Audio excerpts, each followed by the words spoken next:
Novembre 2025, le mois où l'IA a arrêté d'être un assistant pour devenir un opérateur. Un collègue autonome qui code à votre place, crée des applications sur demande et qui est soutenu par des milliards de dollars d'infrastructures. Si les mois précédents étaient des mises à jour, novembre, c'est un changement de système d'exploitation. En bref, voici les 3 révolutions qui ont défini ce mois. 1. La guerre des modèles frontières.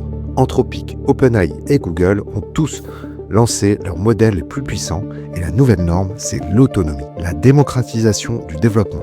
Google a défini ce que signifie coder avec son IDE anti-gravity et le concept de vibe coding.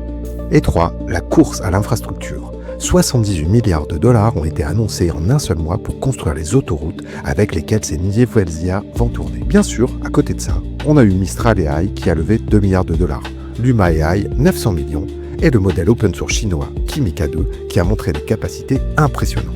Le boom continue, c'est clair, mais la vraie révolution pour nous, les entrepreneurs, elle est dans ces 3 tendances de fond. Ce sont des signaux forts qui nous montrent où va le futur.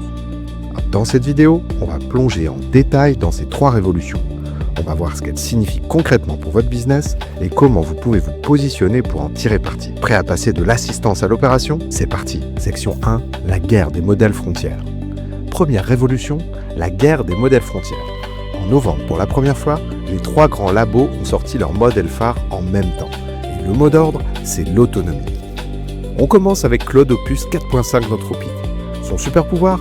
Les agents autonomes. Ce modèle peut coder seul pendant 20 à 30 minutes. Vous lui donnez une tâche, vous partez prendre un café et quand vous revenez, le code est écrit, prêt et testé. Il surpasse même GPT 5.1 et Gemini 3 sur les benchmarks de code agentique. Claude est devenu votre développeur junior qui ne dort jamais. Ensuite, GPT 5.1 d'OpenAI. Leur innovation, c'est le raisonnement adaptatif. Ils ont sorti 2 versions. Instant pour les réponses rapides et Thinking pour les problèmes complexes. Le modèle choisit lui-même le niveau de réflexion nécessaire. C'est comme avoir un consultant qui sait quand il doit réfléchir profondément et quand il doit agir vite. Ajoutez à ça le caching de 24 heures qui va massivement réduire les coûts sur les conversations longues et de nouveaux outils pour l'automatisation. Et enfin, Gemini 3 de Google, le champion des benchmarks. Premier à dépasser les 1500 sur LM Arena. Mais sa vraie révolution, c'est la Generative AI. Vous lui demandez « Crée-moi un dashboard pour suivre mes KPI » et il ne vous donne pas juste les chiffres. Il génère l'interface complète, interactive avec les graphiques, les filtres, etc. C'est votre designer et votre développeur front-end personnel qui crée des outils sur mesure à la volée. Vous voyez le pattern ? Claude code seul. GPT 5.1 réfléchit seul. Gemini 3 design seul. L'IA ne vous aide plus, elle fait. Pour nous, entrepreneurs, la question n'est plus comment l'IA peut m'aider, mais quelle tâche complète je peux lui déléguer dès maintenant. Section 2, anti-gravity et vibe coding, le développement repensé. Deuxième révolution, le développement de logiciels n'est plus réservé aux développeurs. Google a lancé 2 choses qui, combinées, changent la donne. Le premier, c'est anti-gravity. C'est un IDE, un environnement de développement conçu pour l'IA. Pensez à Visual Studio Code, mais avec des agents autonomes Gemini 3 intégrés. La différence avec Copilot vous donne des suggestions.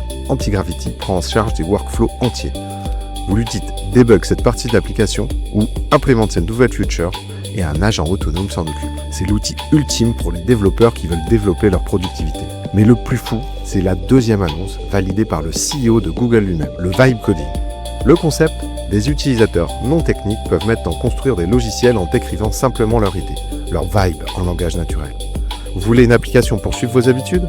Vous n'apprenez pas à coder. Vous écrivez « Je veux une app simple pour traquer si j'ai fait du sport et méditer aujourd'hui avec un graphique qui montre ma progression sur le mois. » L'IA comprend l'intention et grâce à la Generative AI de Gemini 3, elle crée l'application fonctionnelle. Le code devient une commodité. La seule limite, c'est la qualité de vos idées. Pour nous, entrepreneurs, c'est une révolution. Vous pouvez prototyper des outils internes, des MVP, des applications pour vos clients en quelques heures, pas en quelques mois. Le goulot d'étranglement n'est plus technique, il est stratégique. Section 3, 78 milliards de dollars, la course à l'infrastructure. 3e et dernière révolution, et c'est elle qui prouve que tout ça n'est pas une mode passagère. En novembre, 78 milliards de dollars d'investissement dans l'infrastructure IA ont été annoncés. 38 milliards de la part d'AWS et OpenAI pour un partenariat stratégique, diversifiant les options d'OpenAI au-delà de Microsoft. 40 milliards de la part de Google pour construire 3 nouveaux data centers géants au Texas. Et en Europe, 2 milliards levés par Mistral AI, la plus grosse levée de fonds IA du continent. Pourquoi de tels chiffres ? 2 raisons simples. Premièrement, les modèles frontières comme Claude Opus 4.5 ou Gemini 3 coûtent une fortune à entraîner et à faire tourner. Deuxièmement, et c'est le point clé, l'IA agentique. Un assistant qui répond à une question, c'est une requête. Un agent qui code pour vous pendant 30 minutes, c'est des centaines, voire des milliers de requêtes.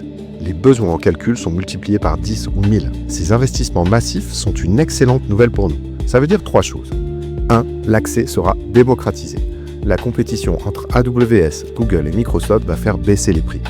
2. La fiabilité sera garantie. Vous pouvez construire votre business sur ces infrastructures sans craindre qu'elles ne s'effondrent. 3. C'est là pour durer. Ce ne sont pas des paris spéculatifs, ce sont les fondations du futur de l'économie numérique qui sont en train d'être construites. Conclusion. Ok, récapitulons. Novembre 2025, c'est le mois où 1. L'IA est devenue un opérateur autonome avec la nouvelle génération de modèles frontières. 2. Le développement de logiciels est devenu accessible à tous grâce au vibe coding et aux IDE agentiques. 3.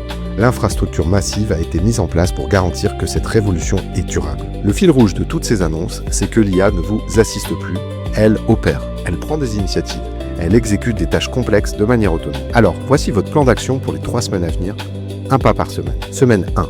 Prenez une tâche que vous faites manuellement et qui vous prend du temps et testez de la déléguer entièrement à Claude Opus 4.5 ou GPT 5.1 Thinking. Semaine 2.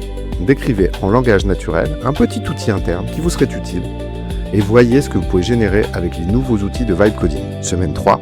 Identifiez 3 processus de votre business qui pourraient être entièrement gérés par des agents IA d'ici 6 mois. Commencez à planifier la transition. La question n'est plus est-ce que l'IA va changer mon business, mais quelle partie de mon business est-ce que je vais transformer en agent autonome en premier? Dites-moi en commentaire quelle est la première tâche que vous allez essayer de déléguer entièrement à une IA. J'ai hâte de lire vos plans.